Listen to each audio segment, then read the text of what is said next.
Insiders, it's your girl Nicole, aka NR the Insider, and I'm back with some more tea. Make sure you like and subscribe and comment. So this video is about my biggest tip for the LSAT, and I feel like this is what really helped me increase my score. So my biggest tip is that you focus on the logical reasoning sections. Some people call them analytical reasoning, some people call them logical reasoning. It's basically the section with the little short answer questions. Now, the reason why I say that is because there's two sections of that, so you're definitely gonna get more points if you get better at that. And statistically, I've read that it's not as likely that you increase your score based on doing better at the reading comprehension section, and logic games is easier for people to understand, so that's easy points. But the LR sections kind of fall in the middle, and you can get more points based off of that. So I definitely think that students should focus on that. I think that's the reason why my LSAT score increased over time, because I was focusing on that section very heavily.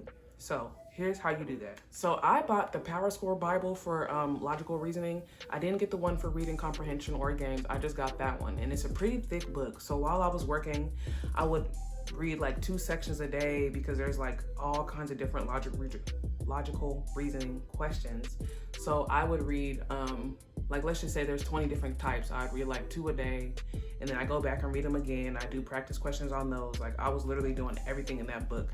I read the whole book from front to back, and when I was confused about something, I read it again.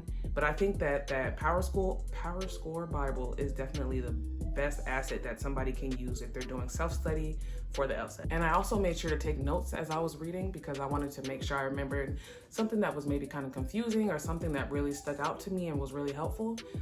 I would even have like little tabs in my book. Like, I was really doing the most with that book. That was my dog, but that Power Score Bible is it. I also made a spreadsheet with the different logic reasoning question types. So in one column, I would have the names of all of the different logical reasoning question types.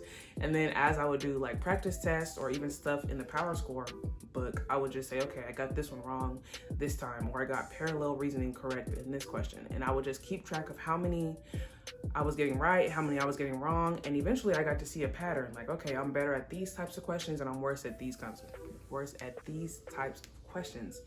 And so I would tailor my studying to that.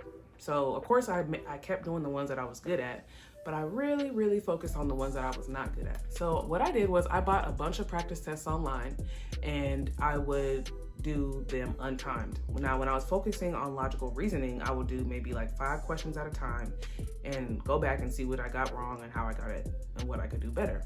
And there are also websites with like logical reasoning questions that you can print or just use on your computer, and they have really good explanations. I've seen YouTube videos about this, but do tons of practice questions. Get the Power Score book, because it's really gonna help you. Make a spreadsheet so you can determine which questions you're good at and which ones you're not so good at. So that's my big tip for the LSAT. If you have any questions or comments, make sure you comment down below in that little section, and like and subscribe.